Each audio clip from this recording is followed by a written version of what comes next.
How's it going, anime lovers? My name is David, and today I want to talk to you guys about some of my other favorite new anime that was worth watching from the 2022 summer season.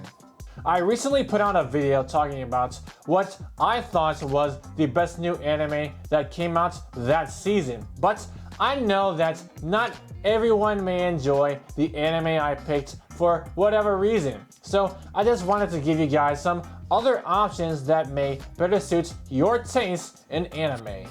This is hopefully going to be a brand new series that I will be continuing into the future. So let me know what you guys think about it in the comments, and please be sure to leave a like as well on this video if you enjoyed it.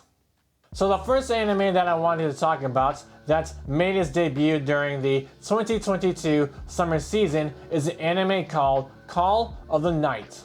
It's funny because this anime was actually in contention with Licorice Recoil for my best new anime of the season, since there are so many things that I loved about it, such as its art direction, music, and just its overall vibe. But before I get into all of that, I first wanted to quickly go over what y'all can expect from the story and my thoughts on it if you haven't seen the anime yet.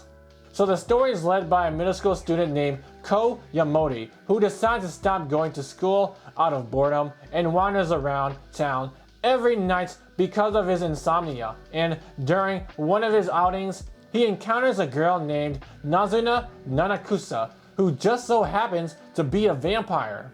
After Ko learns that humans can only transform into vampires when they've not only been bitten, but also when they've fallen in love with one, Ko makes it his life goal to become a vampire as well.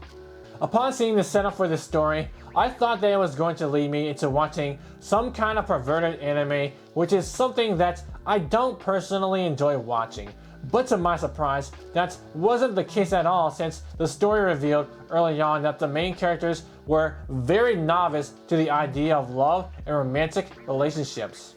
In this case, Nazuna is someone who enjoys childish things, such as teasing Ko and perverted jokes, but cringes at anything that is too lovey-dovey. And Ko, on the other hand, is someone who has a hard enough time picking up when someone is his friend, let alone when he's in love.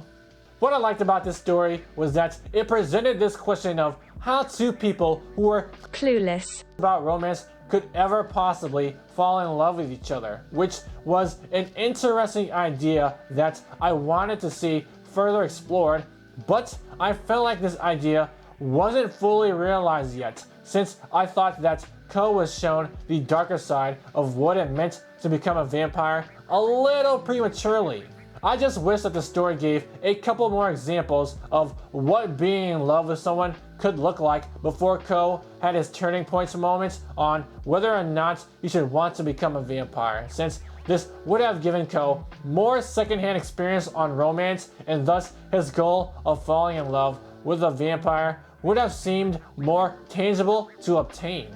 While I did like that the anime showed one instance of Ko witnessing a human managing to become a vampire after falling in love with one, I felt like this example only showed Ko one facet of love, since the human became creepily obsessed with a vampire. But in reality, love isn't just something that can get ugly, but love can also lead to something beautiful, which I felt like just wasn't represented enough, at least during the first season. Regardless, I still enjoyed watching this anime a lot, since it more than made up for this minor flaw in the story with how it was presented. Call of the Night makes a really convincing argument for why going out at night can be so appealing with the way in which it presented the vibes of nightlife. First off, I love that the night was depicted with vibrant and glowing colors, instead of it just being presented with darker shades of color, since this helps reinforce the idea of how different nighttime is compared to when the sun is still out. And I also liked how there were plenty of cool shots showing different angles of the city and areas where Ko was wandering around, which all made the anime very mesmerizing to watch. The music also fit well with the nighttime theme of the anime and contributed so much to its amazing vibe, such as its opening and ending songs, which made me feel like I was riding through a bustling city at nights during the weekend every time they played, thanks to the lively rapping by Creepy Nuts and punchy hip-hop beats fused with jazzy instrumentation. All of these details really help the case for why I thought this anime was worth watching. And if you're someone who enjoys the mystique of the night, romance, vampires, or all of the above, then I think you would enjoy watching this anime as well. The next new anime that's really impressed me from the summer season was an anime called Isekai Ojisan, aka Uncle from Another World, because I loved that it was a satire on Isekai anime, but also because I love seeing all of the vintage video game references in it. So if you have been an anime lover for a long time, then I'm sure you know that there is no shortage of Isekai anime out there. And for those of you who don't know what that is, an Isekai anime is an anime in which the plot involves an ordinary person suddenly being transported to a fantasy world.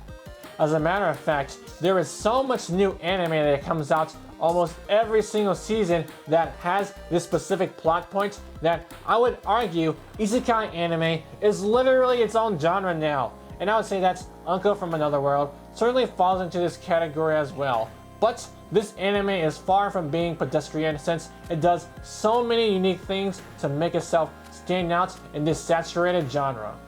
So the story of Uncle from Another World is led by a character who is literally called Uncle in the anime. And instead of following a typical adventure of a young, handsome lad who got transported into another world, the setup is that Uncle actually wakes up from a 17-year coma and is back in the real world.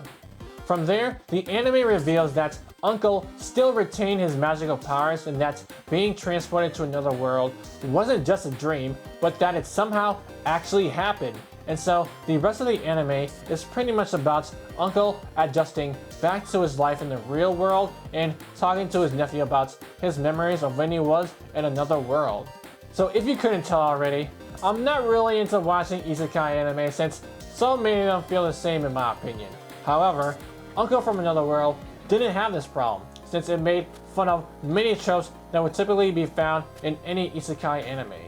For instance, during one episode, Uncle was recalling a memory of when he first got transported into another world.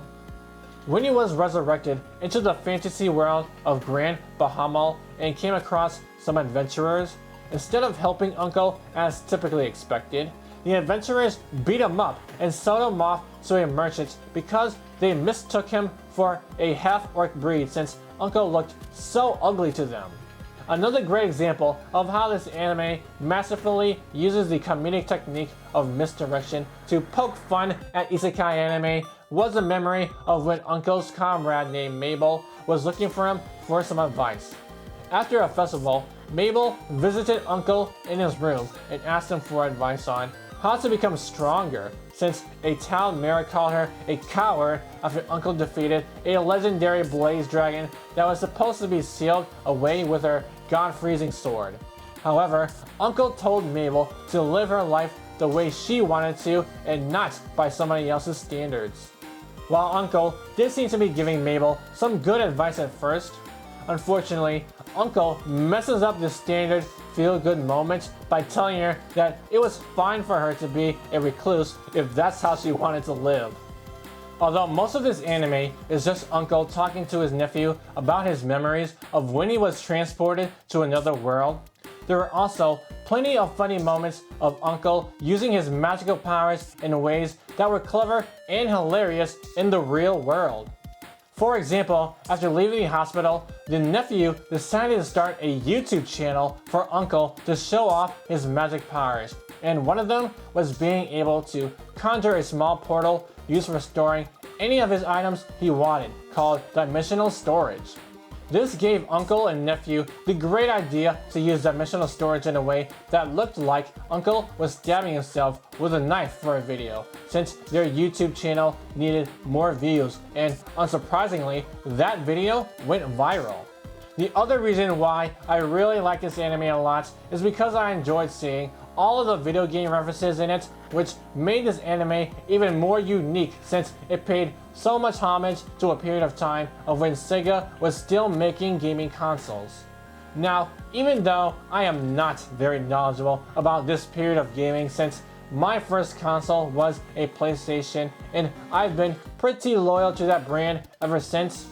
the anime was still able to keep these references entertaining with some of the bits it incorporated into the story. For example, Uncle recalled a memory of a time when his knowledge of a game called Golden Axe helped him out during a quest in the other world. Some new comrades Uncle met requested his help to fight off a horde of goblins that was threatening a village, which is when Uncle remembered a move he used to do in Golden Axe that could help defeat all of the goblins. However, when Uncle tried to perform the move for real, every single goblin easily dodged his attacks and they turned out to be not as dumb as the enemies in video games. In the end though, Uncle still managed to salvage this situation anyways by killing all the goblins through a single avalanche attack from slashing through a cliffside they were coming from, and somehow still contributing this victory to his video game knowledge from Golden Axe. So as you can see, I am not kidding when I say that this anime would be perfect for anyone who is a fan of Sega and their video games, since every single episode is full of references to them. With that said, I'm not sure if these references could fully be appreciated by everyone, since I can only see a very niche audience being able to understand all of them. But I can say for myself that I did not feel excluded from enjoying this anime at all, since a lot of these references were incorporated into the story quite well, and Uncle's enthusiasm as a Sega fan made it enjoyable to learn a little bit more about Sega's gaming history. Overall, Uncle from Another World was a blast to watch, and I certainly do recommend you guys check it out if you want to watch something really funny. The only reason why this anime wasn't considered for Best New Anime was because of COVID-19 and alleged production issues causing the anime to constantly delay its episodes, which is a shame because this really was one of my top contenders for Best New Anime of the summer season, but I still think this anime is worth watching regardless of how long it's going to take to finish. So the last anime that I wanted to mention here that could be worth watching for some of you guys out there is actually an OVA that consisted of only 3 episodes called The Girl from the Other Side. Now the reason why I said that this anime could be worth watching is because I wanted to acknowledge that while I did enjoy watching it, I also had some issues with it not being able to deliver a comprehensive story. So I know that many people who like anime are drawn to it because of its aesthetic and how the art style is so unique compared to other forms of similar media. And that's why I think if you consider yourself to be someone that I'm describing, then I think you would enjoy watching The Girl from the Other Side, since its biggest strength is its artistic direction and the reason why I personally liked it so much. So Wit Studio was actually the animation studio for this project, and I thought they did an amazing job at literally making the anime look like a children's story book come to life, which I thought fits with the vibes of this summer story so well, since it made the story much more alluring to follow. I can't tell you guys how many times during this anime where I was just in awe at how good some moments during this anime looked. And even though there were many times when it was difficult to understand what was going on during some parts of the story, I didn't feel like I necessarily wasted my time watching this anime because of the amount of effort and work put into its visual presentation. As for my issue with its story, the first thing that I wanted to note is that this is supposed to be an adaptation of the manga written and illustrated by a mangaka named Nagabe. And while I didn't read the manga before watching this OVA, a lot of people were saying that the OVA left out so many important story details and plot points that could have cleared the confusion and added more context to what was happening most of the time in the story. So in the plot of The Girl from the Other Side, the world is divided into one part called the Outside, where cursed beasts roam that could transform anyone into one of them with just a touch. And then there was another part of the world called the Inside, where humans lived in peace. One day, an outsider finds a little human girl sleeping in the woods where corpses from other humans accused of being cursed were being checked on by the knights that hunted them down. And the outsider that rescued her, who the little girl named Teacher, decided to bring her back to his home and take care of her. Unlike the other outsiders, Teacher was gentle and was careful not to curse a little girl named Shiva. And eventually, Teacher decided that it was best to bring Shiva back home where she belonged. And from there, the story details all the trials and tribulations they had to go through along their journey. While this story did sound really cool during the beginning, and I really enjoyed the mystique of this fantasy world, the main problem that I had with it was that there just wasn't enough context for important moments during the story that would have made me like it a lot more. For instance, the story in the OVA never fully explains what happened before Shiva was sleeping in the forest where Teacher found her, which was actually one of the most important details that I had to learn through reading comments about the anime. And just knowing that one thing that the anime decided to leave out actually changed my perception of Shiva and her relationship with Teacher. So with that in mind, the other caveat I wanted to say before you guys decide to watch this OVA is that you may have to read the manga afterwards if you weren't fully satisfied with how the story was presented by the OVA. However, I don't really see that as being a huge chore since I've heard many good things about the manga, and I'm sure that if you enjoyed watching the anime, then you will most certainly have a greater time reading the manga since it will give more context to what was actually happening in the story. In the end, The Girl from the Other Side OVA was an artistic experience that I didn't regret watching, but it just would have been nice if there was more context added for certain parts of the story to make this anime something that I could confidently recommend everyone to watch. So if you do decide to watch this OVA, then I'm going to recommend that you just turn your brain off and let it take you into its world, which is how I think this OVA should best be enjoyed. And if you want to know more about the story, then there is always a manga you can go back to later, which I've heard is amazing as well. Alright guys, that is going to be it from me today. So if you enjoyed this video, let me know in the comments below and what you guys thought about this potential new series. Also, I would really appreciate it if you could hit that like button and subscribe if you haven't yet, since we are still trying to hit 1,000 subscribers. If we do manage to hit that goal before the end of this year, then I will be doing a 1,000 minute live stream to celebrate this momentous occasion. So if that sounds like something you would enjoy, then I would appreciate any help you can offer to make this dream a reality. So thank you guys so much for watching, and now I'll see you anime lovers next time.